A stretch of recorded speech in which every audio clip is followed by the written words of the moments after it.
Leman Russ, also known as the Great Wolf and the Wolf King, was the Primarch of the 6th Legion of the Legione Astartes, the Space Wolves. Russ was infamous amongst his brothers for being hot-tempered, argumentative, and aggressive, but respected for his sense of honor, strength, and combat prowess. His brother, Rabute Gilliman, Primarch of the Ultramarines Legion, would hold Russ in high regard, and would even refer to the Wolf King as being one of the Dauntless Few, alongside the Primarchs Rogel Dawn of the Imperial Fists, Sanguinius of the Blood Angels, and Ferrus Manus of the Iron Hands. Russ was also extremely self-confident and boastful about his strength and skill at arms, even to the point where such claims bordered upon arrogance. Russ believed that he could best each of his brother Primarchs in single combat, with the exception of two: Sanguinius due to the Angel's unparalleled swordsmanship and ferocity, and Conrad Kurz of the Night Lord's Legion as a result of the Night Haunter's unpredictable insanity. When the gestation pods containing the embryonic forms of the Primarchs was scattered across the galaxy by the Chaos Gods, the pod containing the infant Russ would come to land upon the death world of Fenris. Unlike most of his brothers, Russ would not initially be raised by human parents, but instead, the Primarch would be discovered by a female Fenrisian wolf which would nurse the Primarch alongside its own pups. The Primarch would eventually be taken in by Fenrir, king of the Russ tribe, and Leman would begin to learn many skills from his foster father, realizing that he was indeed more man than animal.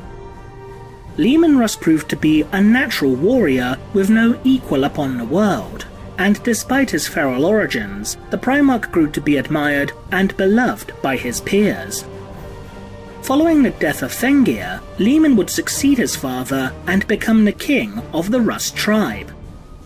When the Emperor arrived upon Fenris, Russ would challenge the Master of Mankind to a series of contests: an eating contest, a drinking contest, and a contest to determine the superior warrior. While Russ easily downed more meat and ale, he would be soundly defeated by his Gene Father in combat. Russ then swore fealty to the Emperor and would depart Fenris in order to join in his father's great crusade, being reunited with his brother Horus Lupercal of the Lunar Wolves Legion shortly thereafter. During the course of the Great Crusade, Leman Russ would hold the unofficial title of the Emperor's Executioner, due to the Wolf King's role in making sure that the other Space Marine legions were kept in line. This responsibility would be used against him prior to the events of the Horus Heresy, following the revelation that Magnus the Red, the Primarch of the Thousand Suns Legion, violated the Emperor's Edict of Nicaea. While initially charged with arresting Magnus and bringing him back to Terra, Horus, now War Master of the Imperium, who unbeknownst to Russ had turned traitor, intercepted Russ's orders and instead instructed the Wolf King to instead destroy Magnus and his legion, leading to the event known as the Burning of Prospero. Later, during the course of the Heresy, Russ would attempt to slay the traitorous War Master. While Russ would successfully inflict a devastating wound upon Horus, he would fail to kill his brother, and would himself be grievously injured by the War Master. Approximately 200 years after the conclusion of the Horus Heresy, during a great feast upon Fenris, Russ would begin delivering a great speech to his warriors. Partway through this speech, the Wolf King's demeanor would change, with his eyes becoming glazed over as if he was suffering from some kind of prophetic vision. Russ would then finish delivering his monologue before gathering the majority of his personal retinue and departing from Fenris in order to embark on a journey into the warp space rift known as the Eye of Terror. Only the youngest member of Russ's entourage, Bjorn the Fell-Handed, would remain upon Fenris. In the years following Russ's departure, the Wolf Lords of the chapter would lay a place for their Primarch at the Fang's great feasting table should Leman Russ return. Several years after Russ's departure, with still no sign of the Primarch returning, Bjorn would be elected as the first Great Wolf of the chapter, and the Fell-Handed would announce the first of the Great Hunts, where the Space Wolves would begin their search for their missing Gene Father. Over 30 such hunts have taken place, and each in turn has failed to reunite the Space Wolves with their Primarch. The Wolf King's final fate from here is unknown. So what could have happened to him? Some claim that Russ left in search of Lionel Johnson, the Primarch of the Dark Angels, with whom the Wolf King had an infamous rivalry. Prior to his disappearance, Russ would receive word that the Lion had supposedly perished during the events of the Great Scouring, and would become consumed with grief. It would be reasonable to assume that Russ would not accept such news as being true, and could have indeed embarked upon a quest in order to search for his brother. However, if this were indeed the reason behind Russ's disappearance into the warp, then the Wolf King will fail in his quest. For while the Lion does still live, he currently slumbers within the heart of the Rock, the Dark Angel's void-faring fortress monastery that was forged from the largest surviving fragment of the Dark Angel's destroyed homeworld of Caliban. Another possibility is that Russ made his journey into the Eye of Terror in order to hunt down and slay his treasonous kin, so that he could avenge his loyalist brothers and his father, the Emperor. This would appear to be the most likely possibility, as Corvus Corax, the Primarch of the Raven Guard, also journeyed into the warp to undertake a similar mission, as detailed within the short story Shadow of the Past, where he would track down and attempt to slay the demon Primarch, Lava Gar. In a manner similar to Russ, Corax, prior to his departure, was said to have borne a glazed look in his eyes after he emerged from his year-long seclusion within the Ravenspire, similar to what befell the Wolf King before he himself would journey into the warp. As such, it would be reasonable to assume that this very task was given to him by the Emperor himself, who could have utilized his psychic omnipotence to deliver a message to his son. However, while Corax decided to undertake such a dangerous mission alone, Russ would have a number of his chapter's greatest warriors to aid him in this endeavor. While this explanation does indeed seem somewhat probable, there are those within the Space Wolves that instead believe that the reason behind their Primarch venturing into the warp was not merely to destroy the traitor Primarchs, but instead to seek a mystical artifact that could be used to restore the Emperor to glory. According to the novel Space Wolf, the reason for Leman Russ abandoning his chapter and making his way into the Eye of Terror is to seek out the mythical Tree of Life. The seeds of this tree are said to be capable of curing any ailment, and it has been hypothesized that Russ is in fact searching for the location of this tree in order to cure the Emperor of his wounds and restore him from his state of undeath. However, given how deadly the warp itself is, due to not only being populated by demonic creatures, but also the fact that the laws of physics hold no sway in such a nightmarish realm, then there is always a distinct possibility that Leman Russ and the warriors who accompanied him on this quest could simply have perished or succumbed to madness. While Primarchs are effectively demigods that are not only incredibly strong but also highly resilient, it is still possible to slay one. For example, Rogul Dawn was said to have been torn apart by a horde of traitor Legion Astartes during one of the first Black Crusades, with only his severed hand being recovered by his Gene Sons. As such, it wouldn't be entirely unreasonable to suspect that Russ was cut down as he fought his way through the limitless number of demonic entities that dwell within the warp. This possibility is also supported by the fact that the Space Wolves chapter is in possession of a relic that is thought to be none other than the Primarch's armor. As detailed within the 7th edition Space Wolf Codex, the chapter would travel to the world of Rudra during the events of the Second Great Hunt. It was upon this world, within a temple dedicated to the arch-traitor Horus, that a set of ornate power armor that is perpetually enveloped in a freezing aura was recovered. The Space Wolves believed that this suit of armor belonged to none other than their Primarch, though many Imperial scholars and historians doubt the veracity of such a claim.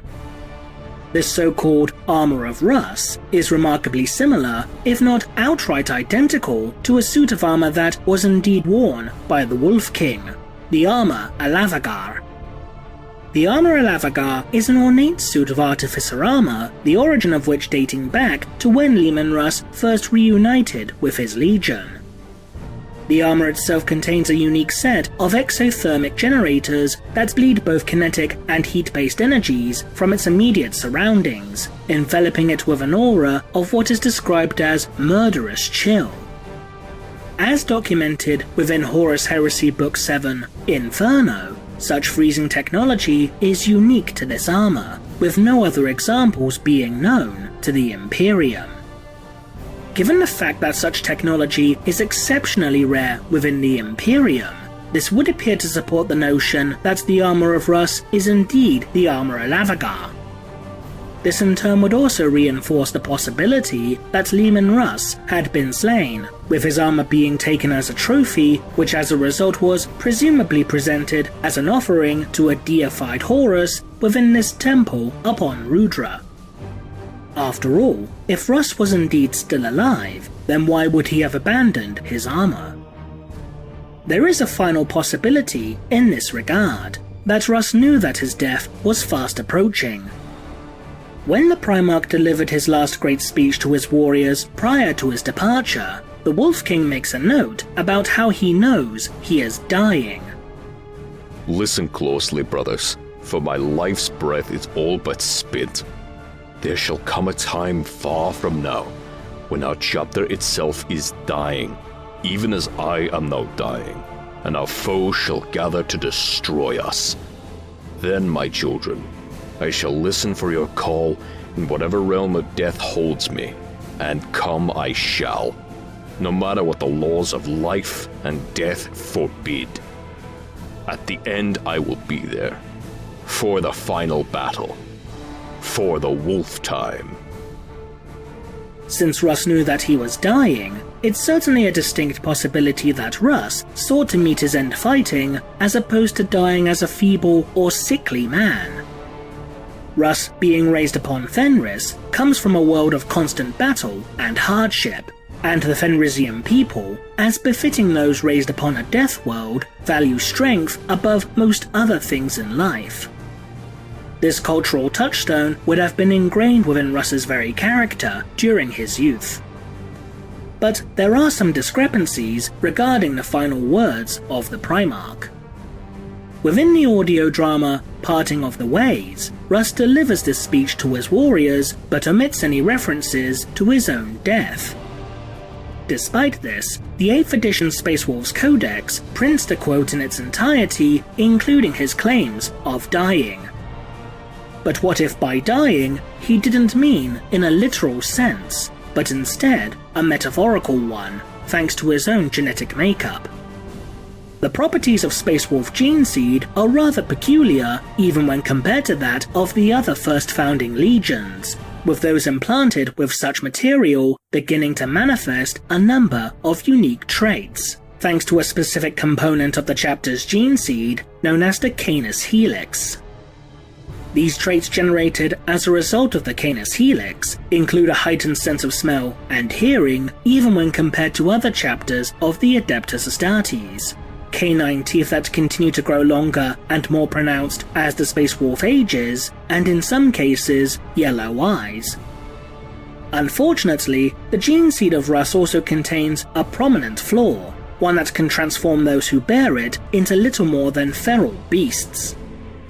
Amongst the Space Wolves, this is known as the Curse of the Wolfen.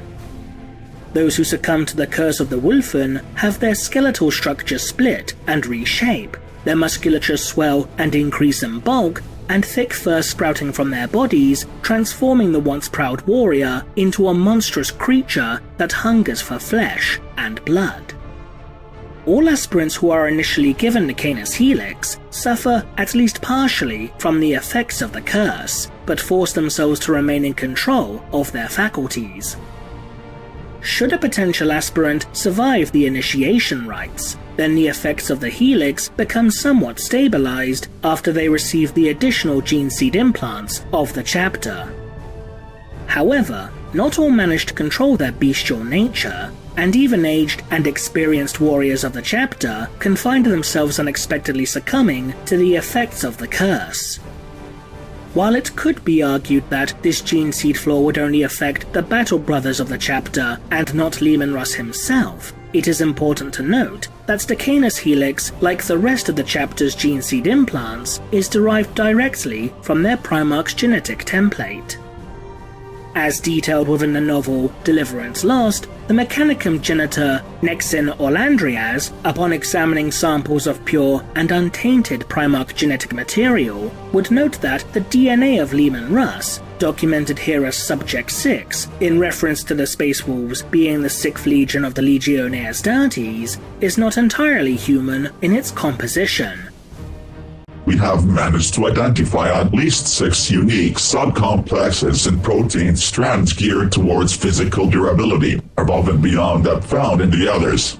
In the same sample, there is a dearth of certain enhanced genes that, in our estimation, boost the cytoarchitectonic structure responsible for the development of nosiceptors and proprioceptory function. The deficiency seems to be deliberate. In Subject 6 there is a whole suite of genetic encoding derived from a non-human source, possibly canine. In Subject 20, a whole suite of growth-boosting augmentations is absent.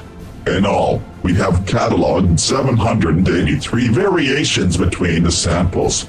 This leaves the common, core material, the Primarch essence for want of a better term, exceptionally small compared to what I expected. The existence of canine traits within Russ's very DNA would not only explain his exceptional loyalty to the Emperor and his kin, but also provide additional credence to the story that Russ was raised from infancy by a Fenrisian wolf, which potentially could have recognized some form of kinship between them. In addition, it is important to realize that the genetic material of the Space Wolves is some of the most unstable of the 9 Loyalist legions, boasting a 75% chance of developing mutations and deficiencies, a rate that is eclipsed only by the Salamanders. The fact that Russ had discarded his armor could also potentially support the possibility that the Primarch had fallen to the curse of the Wolfen, as those who transform into a Wolfen can have their overall body mass increase by as much as 80%, which in turn would result in the armor of Lava Gar being far too small for Russ to continue wearing.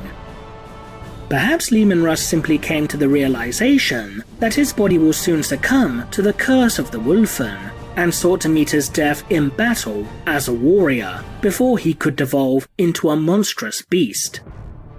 In this regard, the reason that Russ would choose to have his best warriors accompany him upon this quest would be due to the fact that they, and they alone out of all of his warriors, would have even a sliver of a chance of putting Russ down, should the Primarch succumb to the curse of the Wolfen before dying honorably in battle. What do you think? Leave a comment below, and thanks for watching.